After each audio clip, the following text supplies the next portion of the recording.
वासुदेवाय ओम नमो भगवते वासुदेवाय। ओम नमो भगवते वासुदेवाय। ओम नमो भगवते वासुदेवाय।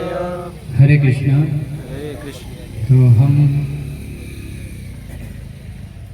भगवत गीता के ऊपर चर्चा करेंगे, कथा।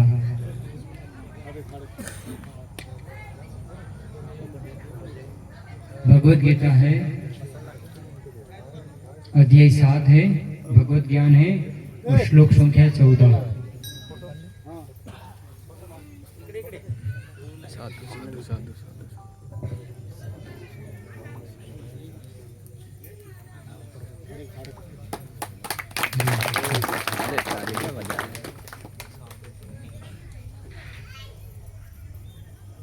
देवी देवे हि एषा गुणमये मम माया दुरत्यया माम एव ये प्रपद्यन्ते मायाम् एतां तरन्ति ते।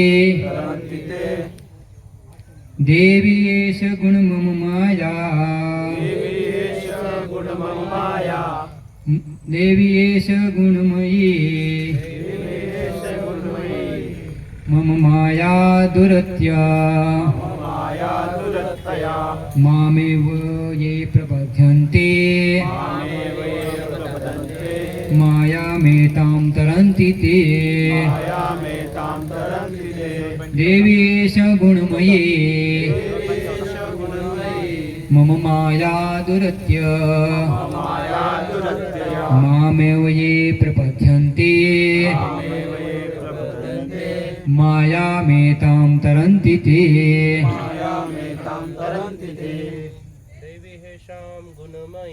देवी हेषां गुणमयी मम माया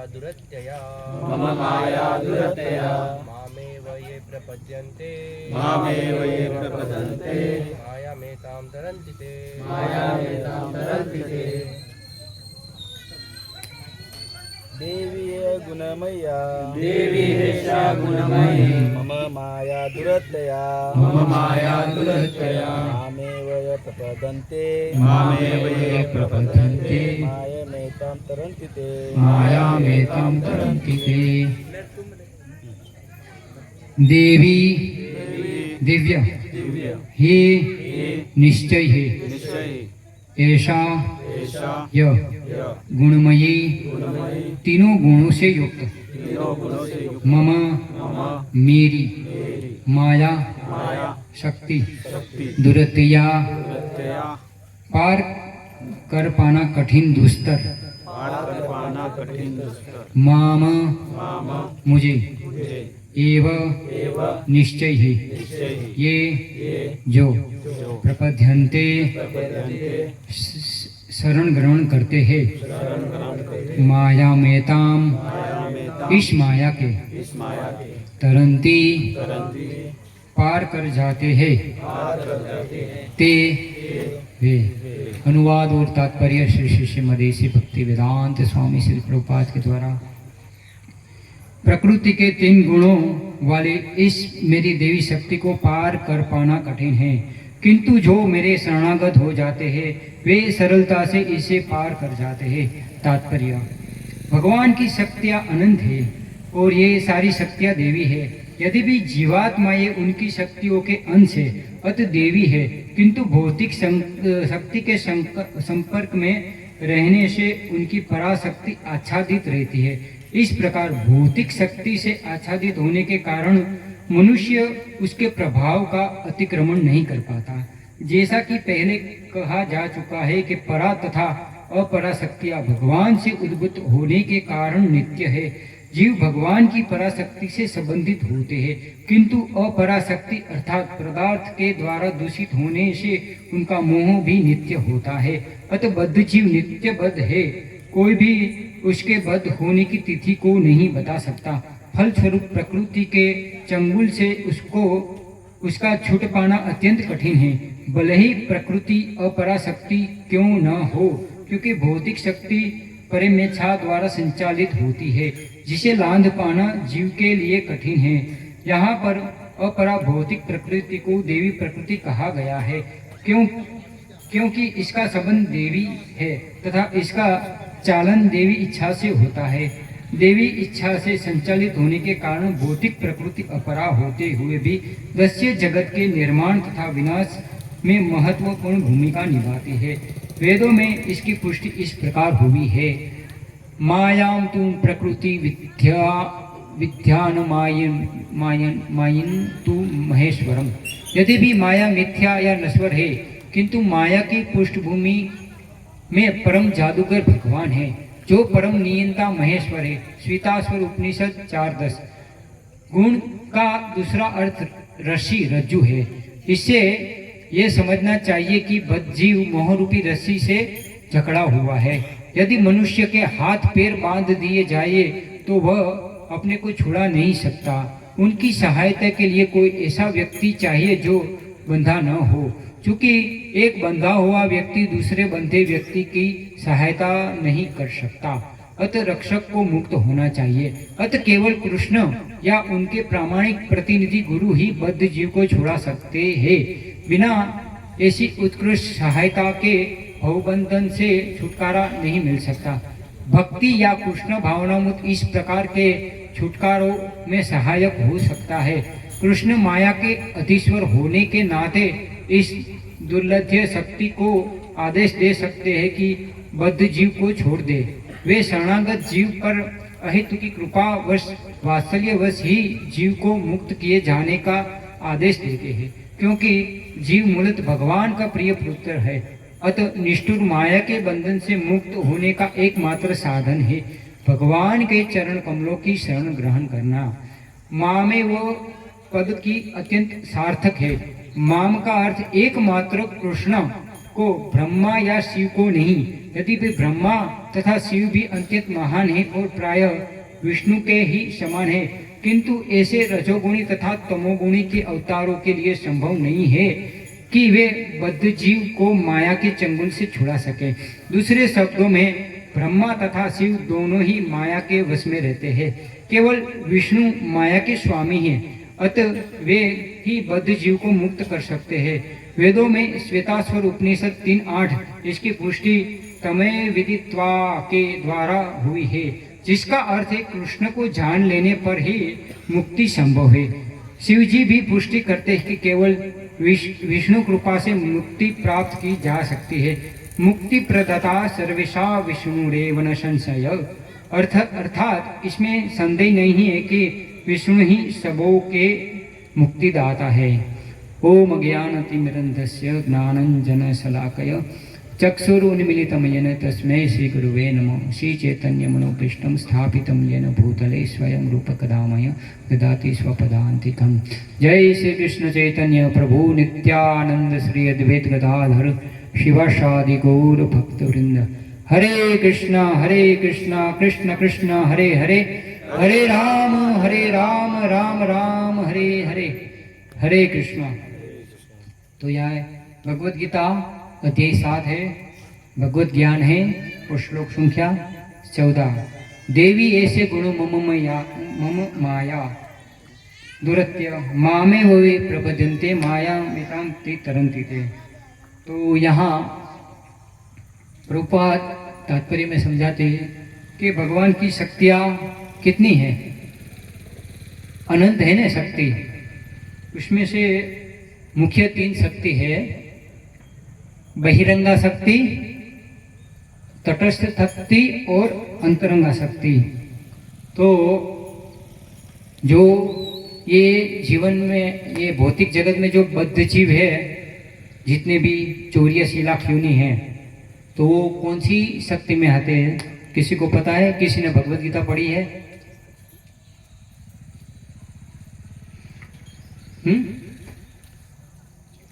तो तटस्थ शक्ति जीवात्मा, हम के कौन है? हम शरीर है कि आत्मा है? कौन है? शरीर है कि आत्मा है? आत्मा। शरीर तो एक दिन जाने वाला है ना। तो हम ये मनुष्य जन्म में ये हमारा पहला है कि बहुत हमारा पुनरपि जन्म पुनरपि मरण पुनरपि जननी जठरे शयन, बार बार हम कितनी बार ये मनुष्य जीवन में आ गए हैं, पता है किसी को? नहीं है ना। तो हम तटस्थ शक्ति में आते हैं और बहिरंगा शक्ति में दुर्गा देवी जो राधा रानी है, जो कृष्ण की सेवा अच्छी करती है, उसका एक रूप है। ये भौतिक जगत में, आध्यात्मिक जगत में भगवान कृष्ण की राधा रानी है, वो अच्छी सेविका है, और अंतरंगा शक्ति है वो राधा रानी है। तो यहाँ प्रभुपाद ने समझाया, तो एक पराशक्ति है और ये भौतिक जगत में अपराशक्ति है। तो वैसे तो जैसे भगवान है वो क्या है? सच, चित और आनंदमयी है ना। तो हम वैसे भगवान भी 15.7 में कहते हैं, ममे वांसो जीव लोके जीव भूत सनातन मन षष्ठानि इंद्रियाणि प्रकृति स्थानी करसति। तो जितने भी ये भौतिक जगत में जीव है वो क्या है? भगवान कहते हैं मेरे अंश है। इसमें चर अचर जितने 84 लाख योनि है तो वो मेरे अंश है, भगवान कहते हैं। क्या? तो हमेशा हर एक पिता होता है, वो उसके पुत्र से क्या आशा करेगा? क्या आशा करेगा? कि वृद्धाश्रम में उसको जब वृद्ध हो जाए तो वृद्धाश्रम में रख दे, ऐसी आशा करेंगे पिताजी? कैसी आशा करेंगे? सेवा की आशा करेंगे ना। तो हम भी भगवान के अंश से पुत्र है, लेकिन हमने क्या है? आध्यात्मिक जगत में भगवान से क्या है? हमने पिता से विद्रोह कर लिया है कि हम उसकी सेवा नहीं करेंगे। इसलिए भगवान ने एक ऐसा अलग भौतिक जगत बनाया जहां हम सब जीव है वो भगवान से बिछड़े हुए हैं। तो एक पिता के संरक्षण में अगर पुत्र रहेगा तो सुखी रहेगा कि दुखी? दुखी? सुखी? तो क्या करना चाहिए? हम ऐसे भी ये भौतिक जगत में, तो मैंने बोला ना कि कई जन्मों से हम घूम रहे हैं। ये ऐसा नहीं, हम कुत्ता भी बने हैं, सुअर भी बने हैं, ऊंट भी बने हैं, बिल्ली भी बने हैं। और 84 लाख योनि के बाद हमको मनुष्य जन्म मिलता है। तो मनुष्य जीवन का लक्ष्य क्या होना चाहिए? सिर्फ आहार, निद्रा, भय और मैथुन? क्या होना चाहिए? ये तो बाकी योनि में तो हमें ऐसे ही फ्री में मिलता है ना। कभी कुत्ता देखा कि कमाने जाता है? कभी उसकी सरकारी जॉब है, उसकी है, उसको दिन रात गधा मेहनत करनी पड़ती है, उसको तो 4 चीज ऐसे मिल जाती है। लेकिन मनुष्य को ही क्यों इतना करना पड़ता है? क्यों करना पड़ता है? क्योंकि हम हमारा मनुष्य जीवन का लक्ष्य ये जन्म नहीं, अगले भी कितने जन्म हमारे चले गए हैं, तो उसमें हमने मनुष्य जीवन का उद्देश्य क्या है वो उसके बारे में सोचा ही नहीं कि हम कहाँ से आए हैं, हमें मृत्यु के बाद कहाँ जाना है। तो उसके बारे में हमने कहीं भी सोचा नहीं। और ये क्या है? एक जीवन के बाद दूसरा जीवन, तीसरा। और किसी को क्या है? भगवत गीता तो पढ़नी नहीं है। भगवत गीता में भगवान कृष्ण ने हर समस्या का उकेल दिया है। किसी ने भगवत गीता पढ़ी है? यहाँ कितने लोग? शायद 30, 40, 50 लोग बैठे। किसी ने भगवत गीता पढ़ी है? किसी ने पढ़ी है? किसी के पास है भगवत गीता? तो आज ले जाइए और भगवत गीता पढ़ के अपना जीवन का क्या करिए? उद्धार। कहाँ हमें कौन बचाएगा? आपकी बैंक बैलेंस बचाएगी? आपके पास चलो 10 करोड़ रुपया है, आपकी मृत्यु से बचाएगी? आपके पास आलीशान बंगला भी है, आपके घर वाले भी सभी है, पति पत्नी सब बचाएंगे? जब मृत्यु आती है तो कौन बचाता है? कौन बचाएगा आपको? कौन बचाएगा? कारण कि हमारी जो चेतना होगी और पूरे जीवन काल में हमने जो किया है उस हिसाब से हमको मृत्यु के समय जो याद आएगा उस हिसाब से हमारा नया जीवन बनेगा। अगर पूरी जिंदगी आपने कार्टून नेटवर्क की देखा है तो अगले जन्म में आप कार्टून नेटवर्क जैसे एक प्राणी में जन्म लेंगे या कहीं आपका जन्म ऐसे होगा। तो हम पूरी जिंदगी करते क्या इसके ऊपर हमारा दूसरा जीवन है। तो क्या करना चाहिए मनुष्य जीवन? क्योंकि देहिनो अस्मिन यथा देहे कौमारम यौवन जरा तथा देहांतर प्राप्ति धीरज तत्र न मुइति। हम जब जन्म लेते हैं तब से युवावस्था, फिर वृद्धावस्था और फिर क्या आती है? मृत्यु। तो यही यहाँ कहीं कोई वडील भी है, युवा भी है, लेकिन हम क्या हमारे अगले जीवन के बारे में कोई प्लान करते हैं कि हमें कहाँ जाना है? करते हैं कोई? तो क्या करना चाहिए? जीना यहाँ, मरना यहाँ, इसके सिवा जाना कहीं नहीं है ना। यही हम बार बार क्या बनेंगे? चूहा बनेंगे, बिल्ली बनेंगे, ऊंट बनेंगे। तो एक स्टोरी भी है जो शास्त्र में आता है। तो नारद मुनि एक जीव को लेने आते हैं कि भाई चलो भगवान के धाम। तो वो क्या बोलता है? अभी तो मेरी शादी भी नहीं हुई है। उसका टाइम हो गया था भगवान के पास जाने। तो वो बोले शादी भी नहीं हुई, शादी भी हो गई, फिर उसके बच्चे भी हो गए, उसके भी बच्चे हो गए। फिर वापस नारद मुनि आए कि चलो अभी तो आपका सब संसार हो गया। फिर भी बोले नहीं नहीं। तो ऐसे में क्या हो गया? उसकी मृत्यु आ गई, वो यमराज ले गए। तो उसका उस हिसाब से नया शरीर मिला। नरक में तो कहते हैं कि जैसा हम पाप करेंगे तो कहाँ जाएंगे? नरक में। और पुण्य करेंगे तो स्वर्ग में जाएंगे। ये तो सबको पता है ना, पाप और पुण्य। तो इसलिए तो बाद में उसका अंत समय चेतना ऐसी थी, उसका घर में बहुत आसक्ति थी उसको, बच्चे से सभी से। तो फिर वो कहाँ? वही घर में सांप बन के आया अगली बार। तो फिर सांप बन के आया तो फिर घर वालों ने क्या किया? अगर सांप आता है तो क्या सभी लोग डर जाते हैं ना पहले तो। घर में या खेत वाले तो यहाँ तो नहीं डरते, लेकिन घर में अगर सांप आ जाएगा तो क्या करेंगे? क्या करते हैं? तो उसके ही बच्चों और पोतरों ने उसको मिलके मार दिया। फिर नारद मुनि अभी तो चलो। बाद में उसकी अकल ठिकाने आई। तो हर जीव की ऐसी दशा है। सबको माया की क्या है?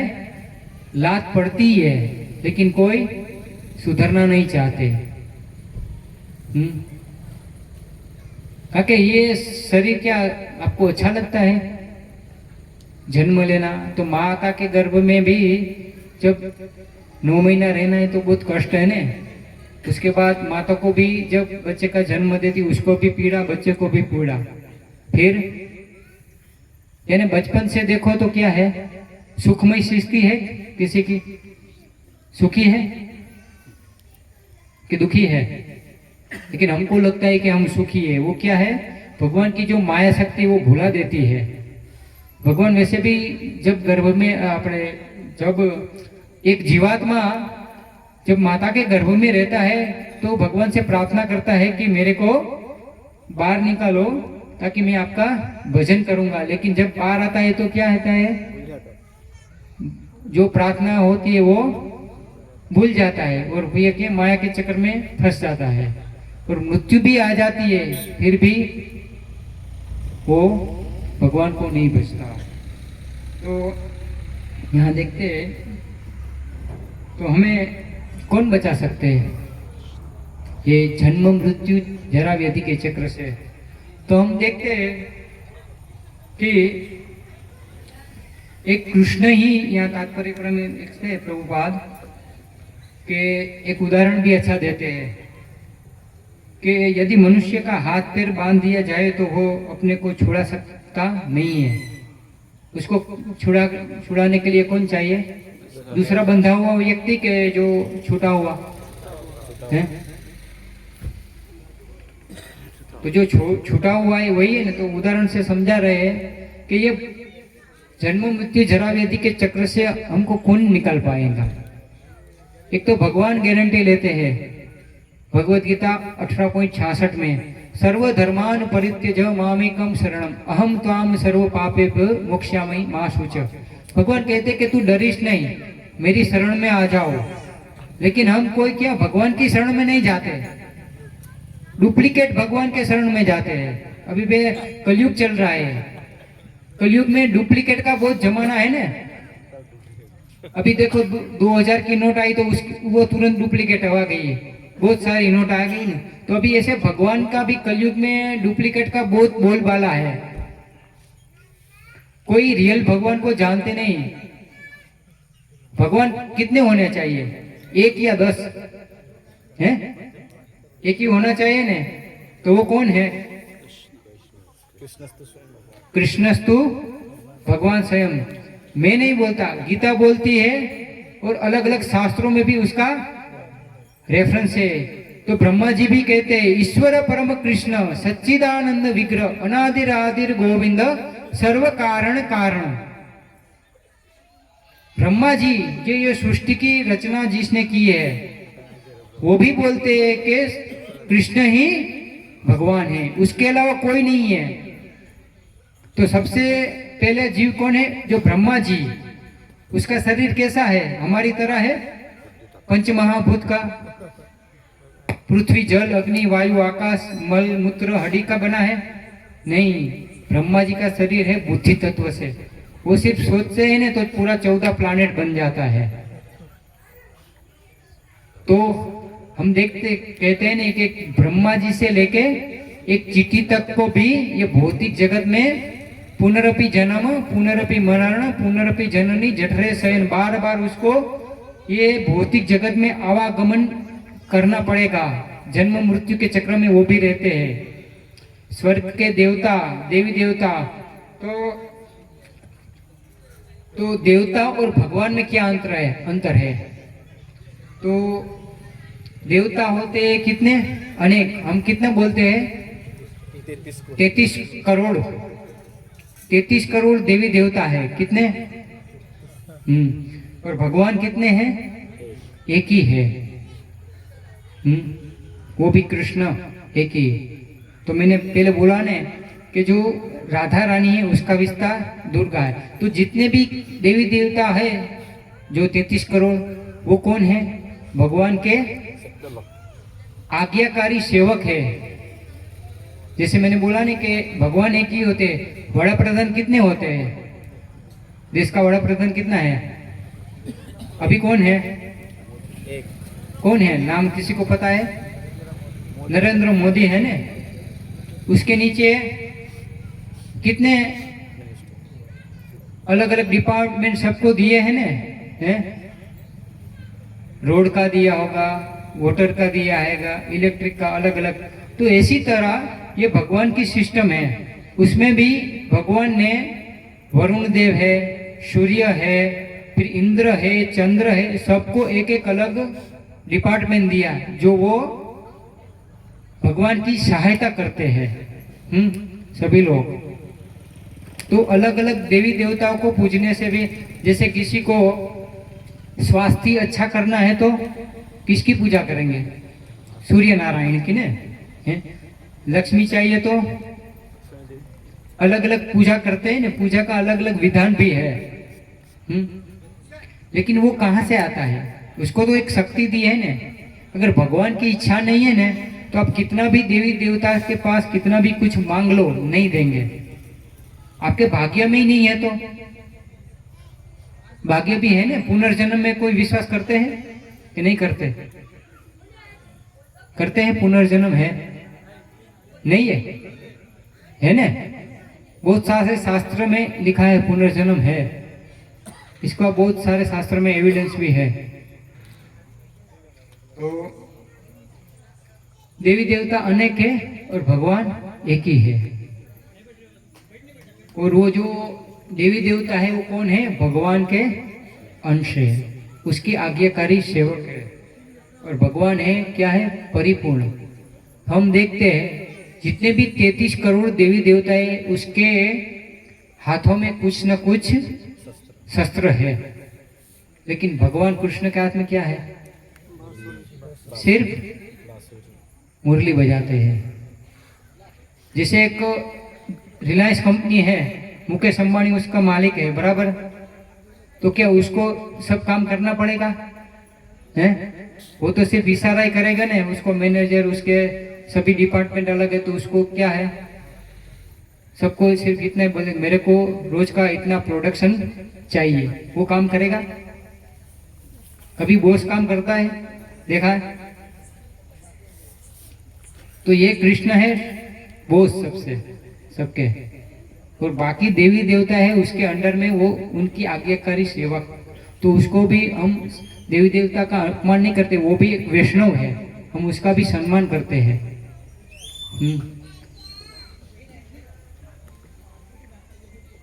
जो देवी देवता होते हैं वो क्या है कि भौतिक प्रकृति के गुण उनमें विद्वान रहते हैं। जैसे भौतिक प्रकृति के कितने गुण हैं? 3 गुण है ना, सतोगुण, रजोगुण और तमोगुण। लेकिन भगवान है वो गुणातीत है, भगवान को कोई गुण बांध नहीं सकता, न सतोगुण, न रजोगुण, न तमोगुण। लेकिन यहाँ देखो देवी देवता भी 3 गुण में बंधित है, और जो सारे जीव है, जीवात्मा, वो भी 3 गुण में बंधित है। कोई सतोगुणी कार्य करेगा, कोई रजोगुणी करेगा, कोई तमोगुणी, और सभी लोग ये जेल में ही है। जैसे कोई जेल में है, बराबर, तो अगर किसी को सोने की जंजीर से बांधा जाए तो फिर भी वो जेल में ही है ना, और चांदी की जंजीर से बांधा जाए तो वो भी जेल ही है ना, और लोखंड की, फिर भी वो जेल में ही है ना कैदी। तो जो सोने की जेण है वो क्या है?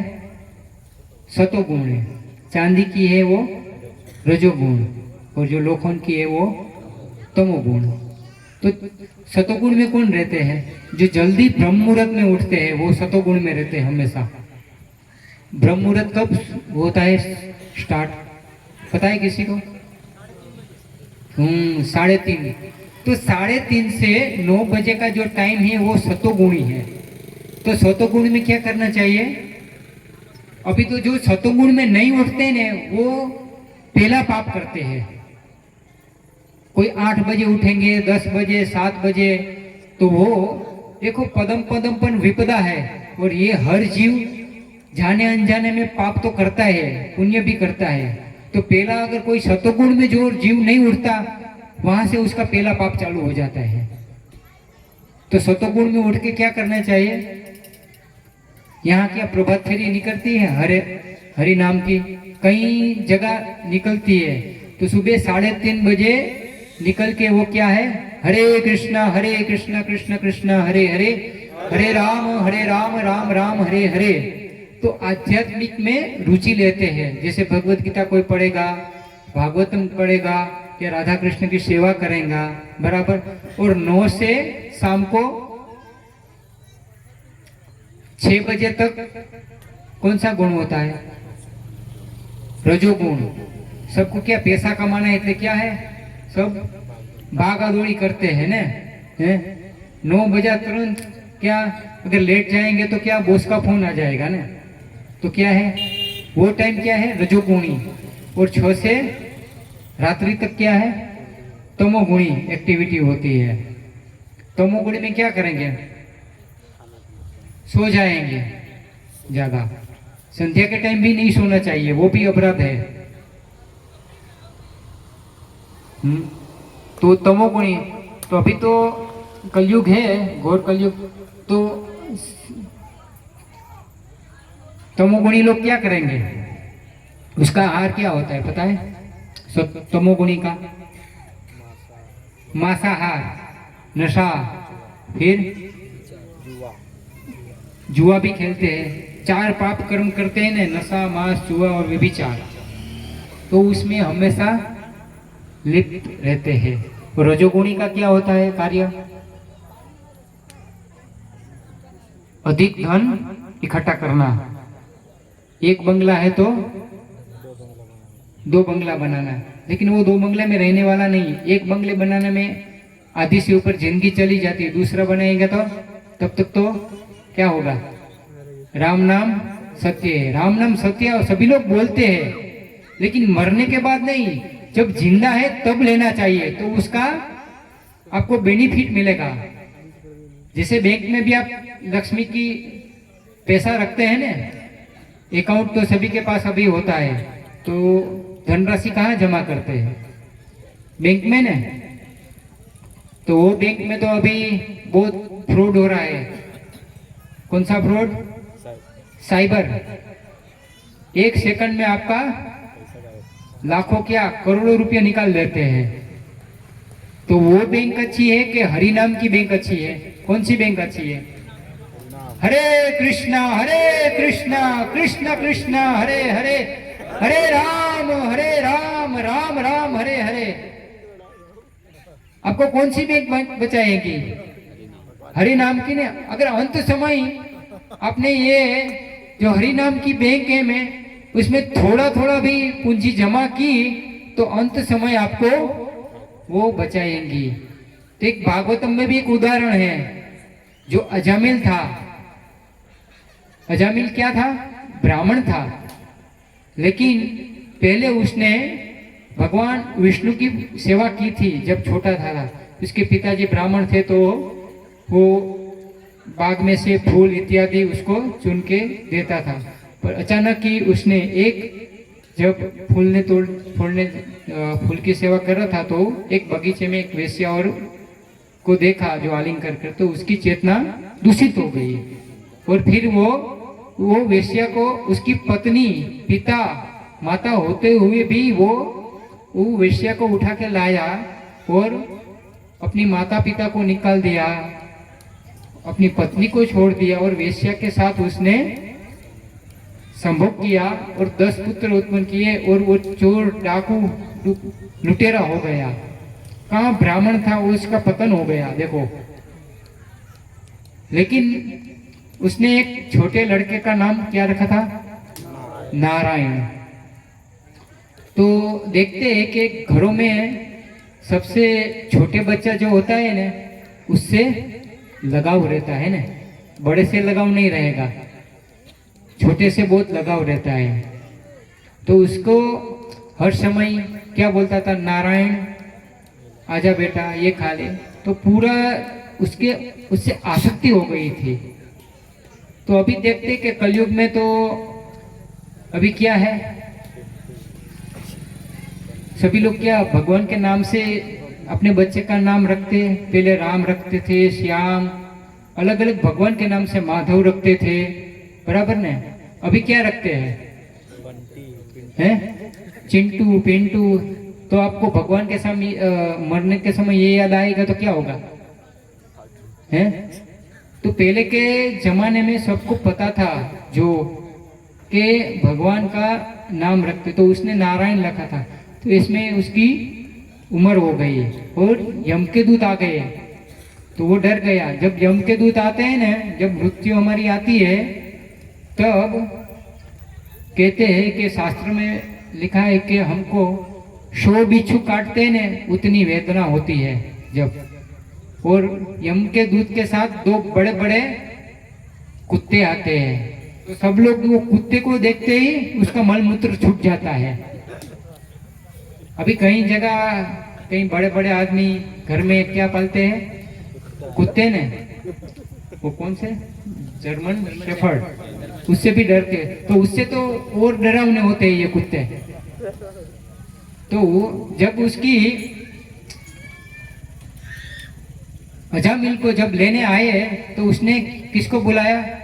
नारायण नारायण।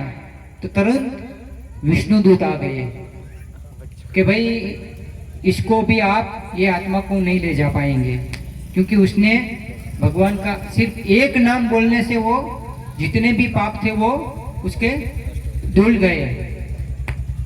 तो फिर के आपके बॉस को पूछ लेना कि अभी आप उसको, तो वो बोले यम के दूत के इसने तो बहुत सारे पापाचार किए हैं, उसको तो नरक की सजा मिलनी चाहिए। लेकिन फिर बोले कि नहीं, विष्णुदूत उसको नहीं ले जाने दिया। और फिर यमराज को जाके पूछते थे। तो नाम की महिमा बहुत है। और कलयुग में क्या है, कली काले नाम रूपे कृष्ण अवतार। कलयुग में क्या है, हर एक युग में एक युग धर्म। तो कलयुग का युग धर्म क्या है, कलयुग में दोषों का सागर है, लेकिन एक क्या है, कलो दोष निधि राजन हस्ती एक महान गुण कीर्तनादे कृष्ण मुक्त संग परम विजयते। तो कृष्ण के नाम का सिर्फ कीर्तन करना चाहिए। हरे कृष्ण कृष्ण कृष्ण हरे हरे, हरे राम राम राम हरे हरे। कलयुग में और कोई विधि नहीं है न ज्ञान तप कुछ नहीं, ध्यान भी नहीं, सिर्फ हरे कृष्ण बोलो सुखी रहो। कितना आसान तरीका है। जैसे सतयुग में कितना आयुष्य था मनुष्य जीवन, मनुष्य का 1 लाख। तब वो मंत्र भी अलग होते हैं।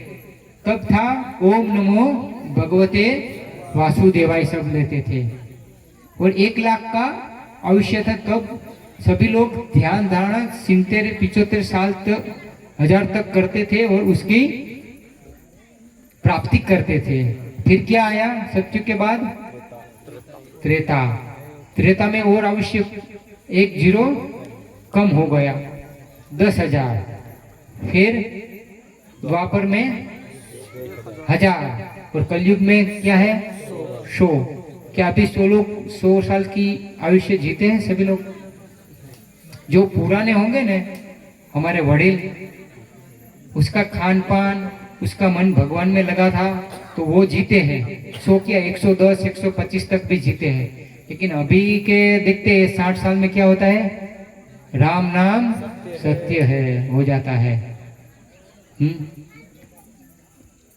तो ये कलयुग की दशा है। इसलिए कलयुग में सिर्फ एक ही है उपाय कि हरे कृष्ण कृष्ण कृष्ण हरे हरे, हरे राम राम राम। ये कलयुग में बचना है। ये जन्म मृत्यु जरा व्याधि के चक्र से तो क्या करना पड़ेगा, कौन बचाएगा? मैंने बोला ने, ब्रह्मा से लेके चीटी तक देवी देवता का भी क्या है, आयुष्य है। उसको भी ये भौतिक ब्रह्मांड में उसका भी आयुष्य है, उसको भी मरना पड़ता है। तो आपको कौन बचाएगा, कौन बचाएगा बोलिए? देवी देवता का एक दिन नहीं, यहाँ का हमारे भौतिक जगत का 6 महीना, 6 महीना बराबर उसका एक दिन होता है। उसकी आयुष्य ज्यादा है, वहां की गणना अलग है। और ब्रह्मा जी का तो बहुत आयुष्य है, लेकिन उसको भी मरना पड़ता है। ये भौतिक जगत क्या है, बार बार सर्जन होता है और प्रलय होता है। तो ये एक ब्रह्मांड में अभी जो हम रह रहे हैं वो एक ब्रह्मांड नहीं है, अनंत कोटि ब्रह्मांड है। अनंत ब्रह्मा जी भी है, शिव जी भी है, 33 करोड़ देवी देवता। तो भगवान की लीला है वो जो अलग अलग ब्रह्मांड में चलती रहती है। तो वो देवी देवता है वो हमेशा क्या है, भगवान को पूजते हैं और परम सर्जक भगवान है।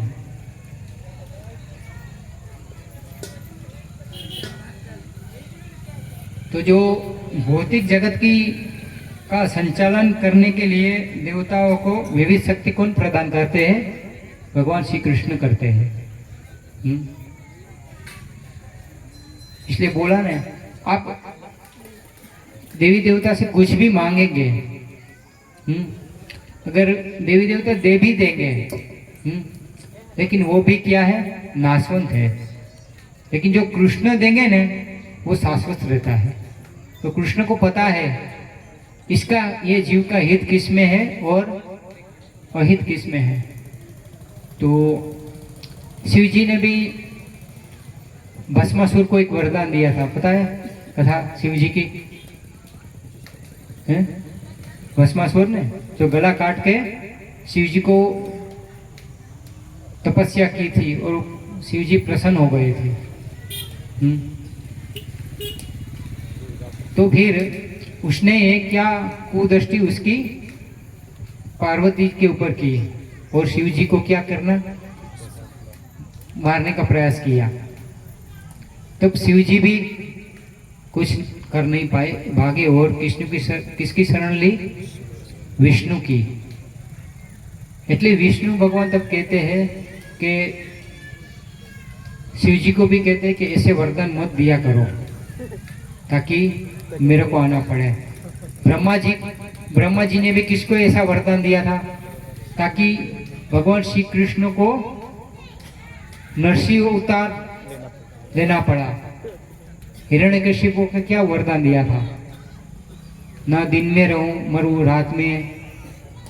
उसको ऐसा लगा मैं अमर हो गया, लेकिन ऐसा वरदान दिया तो उसको भी, ब्रह्मा जी को भी डांटते हैं भगवान के ऐसे वरदान मत दिया करो ताकि मेरे को ये आपका फिर सॉल्यूशन करना आना पड़ता है। तो देखो देवी देवता भी सक्षम नहीं है आपको ये जन्म मृत्यु जरा व्याधि के चक्र से निकालने में सक्षम नहीं है। एक कृष्ण, इसलिए वो 18.66 बोला ने, सर्वधर्मान परित्यज मामेकम शरणम अहम त्वाम सर्व पापेभ्यो मोक्षयिष्यामि मा शुच। तो भगवान इसमें कहते हैं कि तुम डरो मत, मेरी शरण में आ जाओ।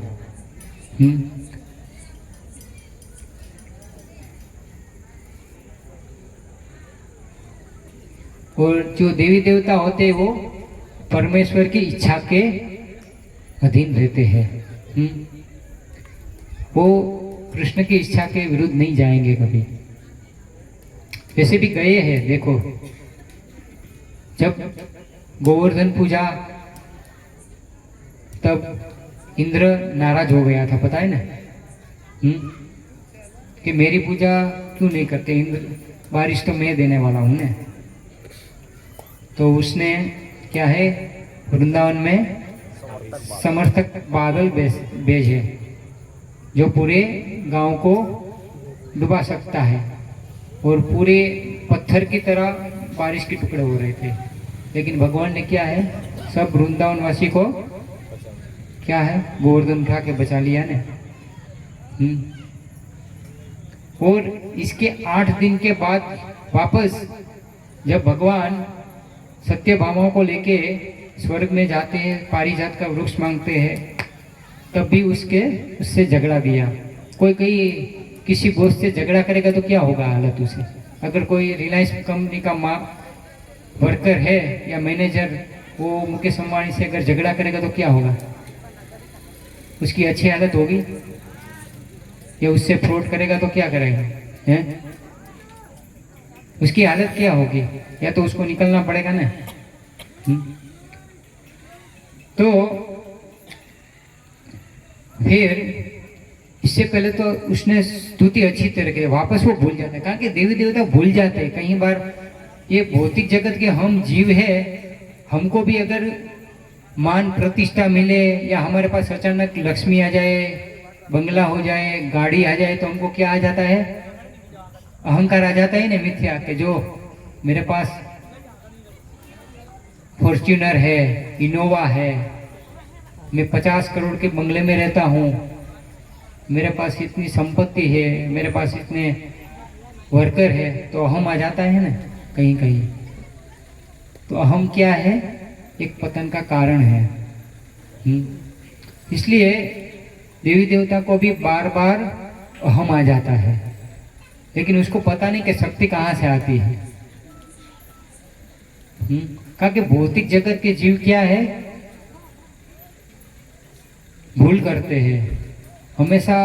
हर आदमी क्या 4 टूटियां रहती है हमारे बुद्धि जीवन में।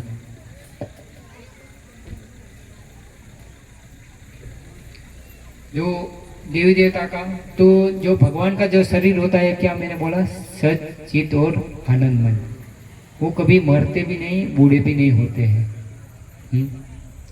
आपने कभी देखा, हम देखते हैं कि जब आज से 5000 साल पहले कुरुक्षेत्र में युद्ध हुआ, तब भगवान की भौतिक गणना के हिसाब से कितनी आयु थी, किसी को पता है? कितनी आयु होगी? 125 साल के थे, लेकिन आपको लगते हैं वो बूढ़े? नव यौवनम, 16 साल के जैसे बच्चे हो, ऐसा ही, क्योंकि भगवान का शरीर सच चित और आनंदमय है। तो भगवान को कोई मार सकता है? क्योंकि वो तो मेन है, जन्मदाता। तो हम देखते हैं जब युद्ध में कृष्ण को बहुत सारे तीर लगे थे, तब भी वो नहीं मरे, तो क्या वो बालका तीर्थ में एक वो जरा पारदी का सिर्फ तीर, वो भी नाखून में लगने से मर जाएगा? कोई मरेगा? किसी के नाखून को अगर तीर टच कर दे तो वो क्या आदमी मर जाएगा? मरेगा? तो वो क्या है, भगवान का। इसलिए भगवान को जानना है तो भगवान के जो भगवत गीता 4 पॉइंट में कहते हैं कि जन्म कर्म चमे दिव्यम यो वेति तत्वतः तत्वा देह पुनर्जन्म नेति मामेति शोड़ अर्जुन, के भगवान के जो जन्म और कर्म है ना, वो दिव्य है। अगर कोई उसको जान लेता है तो वापस ये भौतिक जगत में नहीं रहता, वो वापस मेरे धाम आता है। ये जगत में वो रहता नहीं, लेकिन हम भगवान को क्या तत्व तो नहीं जान पाते।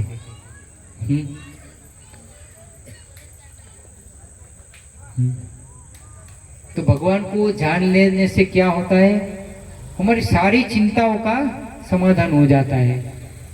लेकिन हमको क्या भगवान को नहीं जानना है ना,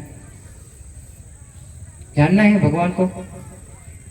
ये जन्म मृत्यु से छुटकारा लेना है कि वापस जन्म लेना है? किसको इच्छा है कि वापस हम ये मृत्यु संसार में आए? हरे कृष्णा।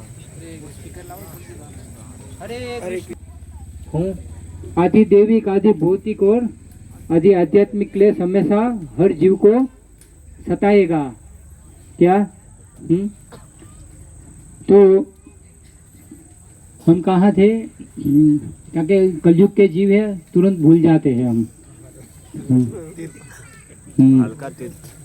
हाँ, तो भगवान को कोई मार नहीं सकता। तो ये मनुष्य जीवन से हमें भगवत धाम जाना है, ये जन्म मृत्यु जरा व्याधि के चक्र से निकलना है, तो क्या करना पड़ेगा?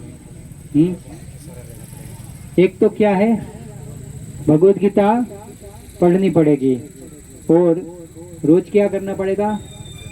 हरि नाम लेना पड़ेगा।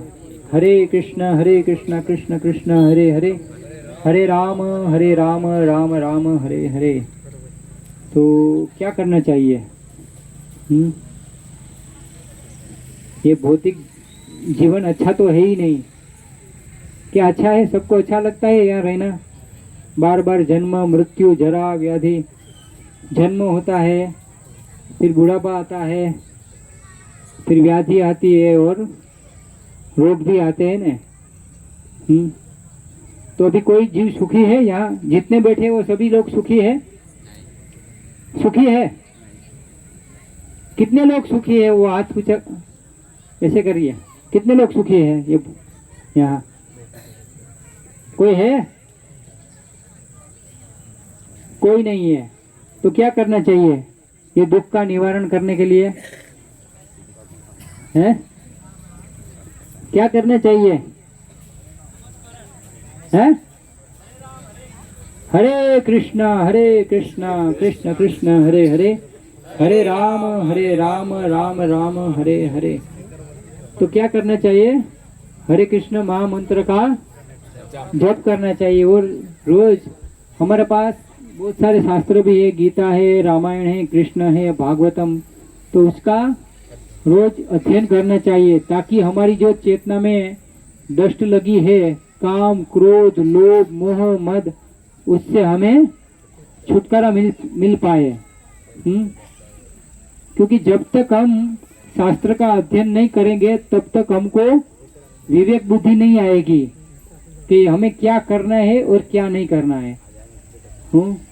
तो कहाँ हमारी गाड़ी जा रही है किसी को पता नहीं है। सिर्फ ऐसे ही चल रही है, लेकिन कहाँ जाना है किसी को पता नहीं है। तो क्या करना चाहिए है? भगवत धाम जाना है कि यहीं रहना है सबको? हरे कृष्णा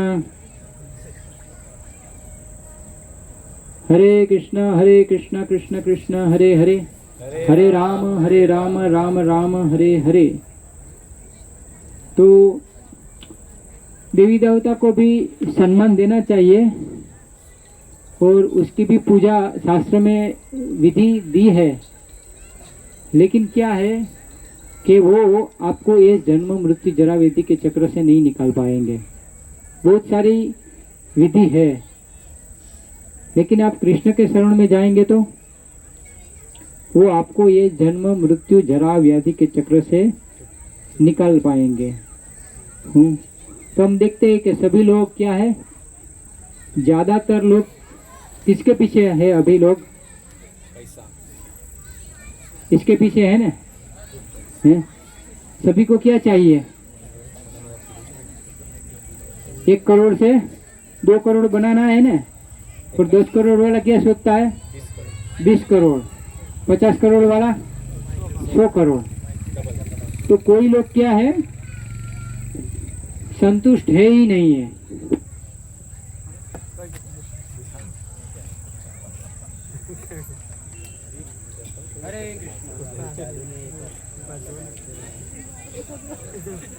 हरे कृष्णा। तो कोई संतुष्ट है? तो सब लोग ये चक्कर में पड़े हैं। 10 का 20 कैसे बना लो। लेकिन आप बना लोगे फिर भी आपको क्या असंतुष्टि रहेगी। तो क्या करना चाहिए? जीवन में सब लक्ष्मी के पीछे भागते हैं, मैंने बोला ना। तो लक्ष्मी कैसे आएगी? नारायण की पूजा करेंगे। किसकी सेवा करोगे तो लक्ष्मी ऑटोमेटिक आएंगी। लक्ष्मी तो वैसे बहुत सारे लोग लक्ष्मी की पूजा करते थक जाते, पूरी जिंदगी खत्म हो जाती, फिर भी वो दरिद्र ही रहते हैं। ऐसा क्यों? या तो इसके भाग्य में लक्ष्मी नहीं है, या वो सही मार्गदर्शन नहीं लिया। अगर आप नारायण, लक्ष्मी कहाँ रहती है? हमेशा नारायण के चरणों में रहती है ना, उसकी सेविका है। अगर आप नारायण की सेवा करोगे तो जहां पति जाता है वहां उसकी पीछे कौन जाती है? पत्नी जाती है ना। तो अगर नारायण की सेवा करोगे तो अपने आप आपको लक्ष्मी मिल जाएगी। लेकिन सभी को नारायण के बिना लक्ष्मी चाहिए, तो कैसे मिलेगी? नहीं मिल पाएंगे, आप कितना भी प्रयास कर लो। तो किसके शरण में जाना चाहिए? लक्ष्मी की आवश्यकता है जीवन जितना गुजरान करने के लिए, लेकिन इतना भी नहीं मोह होना चाहिए कि हम हमारी जो जिंदगी का उद्देश्य है, मनुष्य जीवन का उद्देश्य ही पूरा भूल जाए। रोटी कपड़ा मकान, वैसे भी मैंने बोला कि कुत्ते लोग कोई रिलायंस फैक्ट्री में काम करने नहीं जाते ना, फिर भी उसको आहार, निंद्रा, भय और मैथुन अच्छी तरह मिलता है। और हमको कितना गधा मजूरी, गुजराती में कहवाय ने गधा वेतरू करવું પડે છે। तो क्या करना है? मनुष्य जीवन बार बार नहीं आता। सोचिए 84 लाख आपके घर में, आप चलो अमीर भी हो या मीडियम, आपके पास आपको तन ढकने के लिए आपके पास कितने ड्रेस होंगे? 10, 15 कितने होंगे? पैंट शर्ट हो, या माता जी के पास जो साड़ी हो रहती है सब, वो कितने सेट होंगे? 10 होंगे? 20 कितने? अगर धीरू भाई अंबानी का लड़का है उसके पास चलो 30 दिन के 30 जोड़ी होंगे, लेकिन भगवान ने ये भौतिक जगत में जीवात्मा के लिए कितने ड्रेसेस तैयार करे हैं? 84 लाख। इतना किसी के पास नहीं होगा ड्रेस होगा। तो ये ड्रेस में हम घूम रहे हैं देखो, तो वो ड्रेस अभी हमारा जो आध्यात्मिक जगत में वो क्या है, ये शरीर हमारा कैसा है? पंच महाभूत का है ना, पृथ्वी, जल, अग्नि, वायु, आकाश, मल, मूत्र, हड्डी, उसका शरीर है। जब कोई गुजर जाता है और उसको एक दिन के बाद उसका शरीर में क्या होता है? सुगंध आती है? क्या आती है? दुर्गंध आती है ना। क्या बोलते हैं? अगर कोई चला गया तो तुरंत क्या बोलते हैं उसको? जल्दी क्या बोलते हैं? निकालो, ऐसा ही बोलते हैं ना। कोई ऐसा बोलेंगे कि नहीं इसको रखो अभी। तो ये शरीर कितना गंदा है देखो। लेकिन आध्यात्मिक जगत में ऐसा नहीं है, कभी बूढ़ापा नहीं आता, न रोग आते हैं। हाँ, हमारा शरीर क्या है? सच, चित और आनंदमय है। तो कहाँ रहना चाहिए? भौतिक जगत में रहना चाहिए कि आध्यात्मिक जगत में? कहाँ रहना है? हमारी चॉइस। भगवान है ना, जीव की एक स्वतंत्र इच्छा है, उसमें कभी भी वो बीच में नहीं आते। तो अगर जीव को ये भौतिक जगत में रहना है तो बार बार क्या करना पड़ेगा? पुनरपि जन्म, पुनरपि मरण, पुनरपि जननी जठरे शयन। बार बार माँ के गर्भ में आना पड़ेगा, या कुत्ती के गर्भ में आना पड़ेगा, या गधी के घर में। बार बार अभी हमको सोचना है क्या करना है। ये जन्म मृत्यु से छूटना है तो क्या करना पड़ेगा? कहाँ जाना है? भगवान के धाम जाना पड़ेगा ना।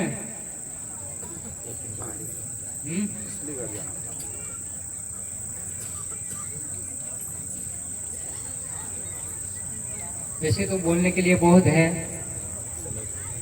2 घंटा भी बोल सकते हैं, 10 घंटा भी बोल सकते हैं, लेकिन कलयुग के जीवों की क्या है? बैठने की कैपेसिटी नहीं है। हम देखते हैं कि जब भागवत सप्ताह हुई थी, किसके? 7 दिन की सप्ताह भागवत में नहीं लिखा है। ये तो परीक्षित राजा को शाप मिला था, इसलिए 7 दिन की सप्ताह थी।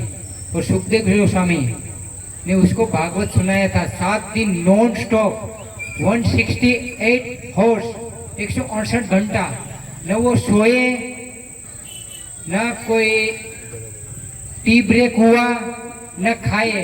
अभी के सप्ताह में क्या होता है? टी ब्रेक होता है, वो भी 2 घंटे का। तो भागवत हमेशा निःशुल्क होनी चाहिए। 50 करोड़ लेने वाला भागवत नहीं कर सकता, वो आपको धोखा दे रहा है, मैं तो बोलता हूँ। तो भागवत नित्यम भागवत सेव्या बोला है भागवत में।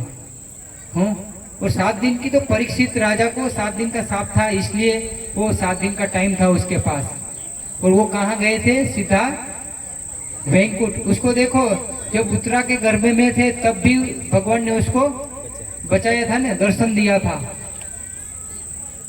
किसने मारने की कोशिश की थी? महाभारत तो सभी ने देखा होगा, बी.आर. चोपड़ा का पढ़ा भी होगा। किसने? अश्वत्थामा ने। वो भी कौन सा अस्त्र छोड़ा था जो कभी फेल ही नहीं हो सकता?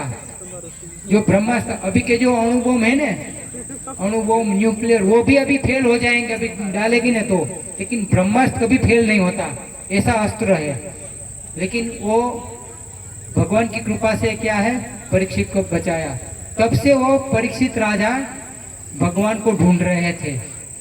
और वो कौन थे? चक्रवर्ती सम्राट थे ना। तो उसने देखो तुरंत पता चला, तो 7 दिन में पूरा चक्रवर्ती सम्राट, ये पूरा अभी भारत है उसका, वो राजा नहीं थे। चक्रवर्ती यानी ये यूरोप, अमेरिका, जापान सब आ जाएगा, उसके चक्रवर्ती सम्राट थे। उसने तुरंत राजपाट छोड़ दिया और कहाँ गए? मनुष्य जीवन का जो अभी अंत समय है, तो सुखदेव गोस्वामी के पास गए और भागवत सुनी और उसका क्या हुआ, वैकुंठ गमन। तो महाराष्ट्र में भी कौन गए हैं, संत तुकाराम। सशरीर तुकाराम जी गए ना, राम कृष्ण हरि। तो हम उसके ऊपर क्यों विश्वास नहीं है, हमको विश्वास होना चाहिए। यह तो महाराष्ट्र में तो एक उदाहरण है ना, है? लेकिन हमको क्या है, कृष्ण की वाणी पे विश्वास नहीं है। नकली भगवान आते, उसके ऊपर निर्मल बाबा आएगा, कुछ चमत्कार करेगा, 1 किलो मरचा खाओ आपकी समस्या का समाधान हो जाएगा। होता है ऐसा? वो साला उसके बैंक का अकाउंट में आदमी भी कितने मूर्ख है, 3-3 हजार डाल के उसकी क्या फीस भर के उस कथा में जाते थे और प्रश्न पूछते थे। वो थोड़े महीने में खरबोपति हो गया और सरकार का भी उसके ऊपर इंक्वायरी है। तो बोले मैं क्यों, मैंने थोड़ा बोला था, सब सामने से डालेंगे तो क्या आपके खाते में कोई 1 करोड़ डाल देगा, तो आपको क्या, सामने वाले ने डाला है ना, तो वैसे मालामाल हो गया। लेकिन आप लोग तो कंगाल के कंगाल ही रहे। तो ऐसे मूर्खों के चक्कर में मत आओ। सही है, देखो यहाँ हम तो ये भगवत गीता है यथारूप, मराठी में कैसे जैसी तसी। तो ये जो प्रभुपाद है उसने 70 साल की उम्र में पूरा ये हमारा जो सनातन धर्म है गीता भागवत का यूरोप अमेरिका में सनातन धर्म का प्रचार किया है। और ये यूरोप अमेरिका के लोग भी अभी जो नशा मांस जुआ व्यभिचार करते थे वो भी लोग सुधर गए और हमारी संस्कृति उसने अपना ली। और हमारे लोग क्या कर रहे हैं, उनकी संस्कृति अपना रहे। तो सोचो, ये हमारी संस्कृति महान है, मूल्यवान है, लेकिन हमको उसका मूल्य भूल गए हैं। हम भी पैंट शर्ट पहन रहे हैं, अभी के माताएं साड़ी नहीं पहन रहे हैं, पैंट शर्ट पहन रहे हैं। तो क्या है, ये पतन का कारण है एक्चुअली। वो लोग सुधर गए, यूरोप अमेरिका के लोग। और हम तो ये भगवत गीता से बहुत क्रांति आई है। तो ये आप घर को ले जाइए, जिसके पास नहीं है तो रोज 2 श्लोक पढ़िए। भगवत गीता में कितने श्लोक है, किसी को पता है? 700 श्लोक है, 18 अध्याय है। अगर आप रोज 15 मिनट आत्मा कल्याण के लिए निकालेंगे, 2 श्लोक पढ़ेंगे तो 15 मिनट लगेगी। तो 1 साल में आपकी भगवत गीता पूर्ण हो जाएगी। तो आपको आत्मा का खुराक मिलेगा। जैसे शरीर टिकाने के लिए क्या हम लेते हैं, अन्न लेते हैं ना, तो ये आत्मा का खुराक है। तो ये रोज पढ़िए। गीता है, भागवत है, रामायण है, कृष्ण का जीवन चरित्र है। तो आपका जो जीवन है वो क्या है, मनुष्य जीवन का जो लक्ष्य है वो सार्थक कीजिए। ऐसे कुत्ते बिल्ली की तरह मरिए मत।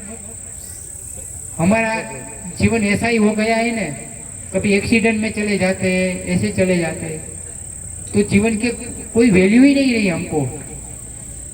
तो मनुष्य जीवन का लक्ष्य है कि भगवत प्राप्ति के लिए मिला है, तो उसके लिए प्रयास कीजिए। अगर किसी के पास ना हो तो ले जाइए, आज का दिन हो, और अपना जीवन सुधारिए। हरे कृष्णा कृष्ण कृष्ण हरे हरे, हरे राम राम राम हरे हरे। तो रियल हैप्पीनेस किसमें है, हरि नाम। तो अभी हम सिर्फ 5 या 10 मिनट हरे कृष्ण कीर्तन करेंगे, सब खड़े हो जाएंगे और नाचना है भगवान के। सब डीजे में नाचते, फिल्मी गाने में नाचेंगे, लेकिन भगवान के नाम पे नहीं नाचेंगे। तब उस सबको पेट दुखता है। लेकिन वो किसी की शादी होगी तो ऐसे ठुमके मारेंगे ना, लेकिन भगवान के नाम पे नाचना चाहिए।